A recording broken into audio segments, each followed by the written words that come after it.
যত বেশি মানিয়ে নেবেন তত বেশি বিপদে পড়বেন।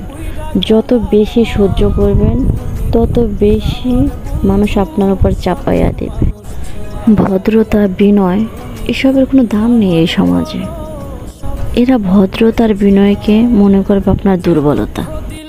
নিজের অধিকারটা চাইতে শেখেন, তাহলে আপনাকে আর পায়ের তলায় কেউ পিষতে পারবে না। যেটা ভালো না লাগে ওটা উঁচু গলায় বলেন, এরকম আমি চাই না, এরকম জীবন আমার দরকার নেই, ভালো লাগে না। আর এরকম যদি না বলতে পারেন তাহলে সারাটা জীবন জুতার তলায় রাখবে আপনাকে। এই জন্য গলা উঁচু করে কথা বলতে শেখেন। যেটা ভালো লাগে না ওটা না, ওটা ডিরেক্ট বলে দেন যেটা ভালো লাগে না, এরকম করবো না আমার সাথে। আর যদি এরকম না বলতে পারেন তাহলে সারা জীবন পায়ের নিচেই থাকতে হবে, কখনো সম্মান পাবেন না। এটাই হচ্ছে সমাজের নিয়ম কারণ। নম্রতা, ভদ্রতা বলতে কিচ্ছু না। এটা যদি আপনি বিনয়ী হন তাহলে এটা আপনার দুর্বলতা ভেবে নেবে।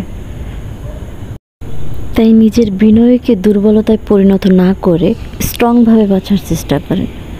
জীবনটা ক্ষণিকের জন্য না, আবার ক্ষণিকের জন্যই।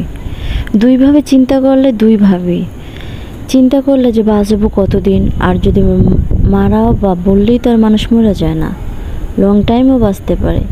তাই এরকম বাঁচা সম্ভব না, এটাকেই মানতে হবে। নাহলে জীবন সুন্দর কখনোই হবে না।